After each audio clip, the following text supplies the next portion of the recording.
If you think modern sleeping bags represent the final word in field survival, the Cold War quietly laughs at that confidence. Long before ultralight fills, lab-tested temperature ratings, and glossy catalogue promises, armies prepared for a war that was expected to last years, not weekends. And when it came to sleeping in the dirt, frozen forests, and soaked ground of Europe and beyond, they didn't trust the modern sleeping bag at all. What they trusted instead was a bedroll system so brutally practical that many examples are still serviceable today, decades after the Cold War ended. This wasn't gear designed to impress, it was gear designed to endure. Some systems included felted pads or straw-filled mats. Others assumed soldiers would use the environment.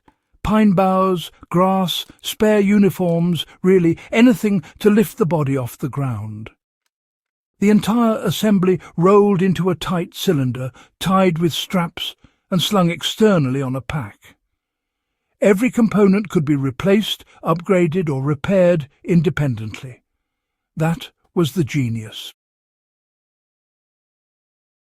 Why wool carried the entire system on its back? Wool was not chosen out of nostalgia. It was chosen because it works when everything else fails. Wool fibers trap air, even when wet. They resist flame. They insulate while allowing moisture to escape. A wool blanket can be soaked during a river crossing, wrung out by hand, and still keep a soldier alive through the night. Cold War planners understood something many modern gear designers ignore. Field conditions destroy ideal performance. Wool doesn't care. It performs badly in a lab compared to synthetics, but it performs consistently in reality. That consistency is why Cold War bedrolls survived decades of storage and abuse. Early synthetic bags often didn't. They broke down chemically. Their loft collapsed permanently. Wool just aged. This wasn't romantic. It was survival math. Durability was doctrine, not an accident. The near-indestructible reputation of these bedrolls wasn't luck. It was doctrine enforced through training. Soldiers were expected to air out their bedding daily. Tiers were repaired immediately. Nothing was discarded unless it was completely destroyed. A ripped canvas shell was patched. A thinning wool liner got reinforced with another blanket. The system grew with the soldier. This mindset was shaped by the expectation of prolonged war with broken supply lines. Gear had to last years, not deployments. Compare that to modern consumer gear, which is often treated as disposable. Replace instead of repair. Upgrade instead of adapt. The Cold War bedroll stands in direct opposition to that mentality. So, how did soldiers actually sleep out there in the field? Well, using the bedroll correctly, honestly, required a bit of know-how. You see, there weren't any instructions printed on a tag or anything like that. Soldiers were taught, first and foremost, to insulate themselves from the ground. That, more than any blanket, really made the difference. Branches, straw, grass, spare clothing, or even just packed earth. Any of those could mean the difference between a decent rest and, well, hypothermia. The wool layer that always went closest to the body. Then came the sheet, and finally the canvas shell to block wind and moisture. In really severe cold, greatcoats or field jackets were draped over the top, not worn inside, to cut down on moisture building up. And in warm weather, the whole system could just open up and work as a simple blanket. It was pretty clever, honestly. One setup, with just a few small tweaks, worked all year round. That kind of adaptability, well, it's something modern sleeping bags still struggle to match. Most of them are optimized for a pretty narrow temperature range, and outside of that, their performance drops off really quickly. So, what this system really tells us about Cold War thinking is, well, this bedroll actually reveals a deeper truth about Cold War military planning. Comfort was irrelevant. Predictability was everything. Gear didn't need to be perfect. It just needed to be reliable under abuse. This was, honestly, an era shaped by World War II trauma and the looming threat of total war. Logistics were expected to fail. Soldiers were expected to endure. Equipment had to meet that reality. The bedroll was not about sleep quality. It was about survival margin.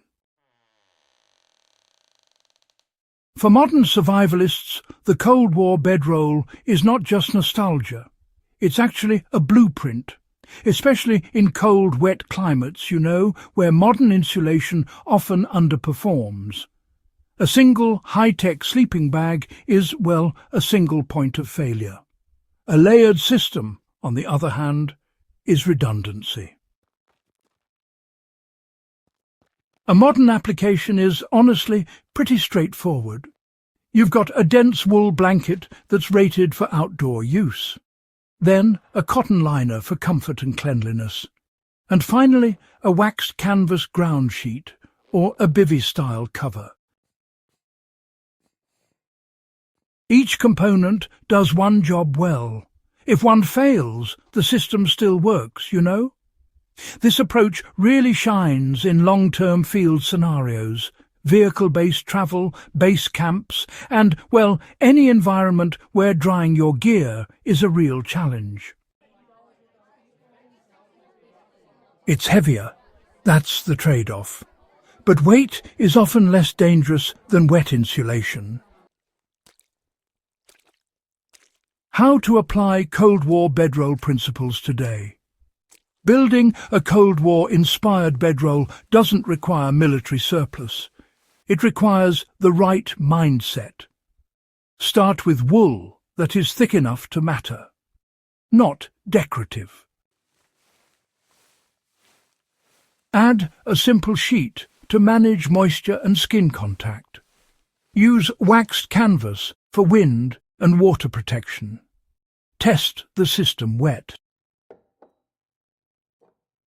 So practice rolling it tightly and carrying it externally. And, learn to insulate from the ground using natural materials instead of inflatable pads that can fail. This isn't about rejecting modern gear entirely. It's about having a fallback that works when modern gear doesn't. Why this forgotten system still matters. The Cold War bedroll is more than an artifact. It represents a design philosophy rooted in endurance, repairability, and, well, brutal honesty about human conditions in war and survival. In an age obsessed with optimization and marketing claims, this system reminds us that staying alive depends on materials that work under abuse, not perfection. Serious historians see it as a window into Cold War logistics and doctrine. Survivalists see it as a reliable answer when technology fails. That overlap is where Old World prep lives. If this deep dive sharpened your understanding of Cold War field gear and practical survival history, make sure you subscribe to Old World Prep. Share this with fellow historians and survivalists who value hard-earned lessons over hype. This channel exists to preserve what works and explain why it worked. Your support keeps that mission alive.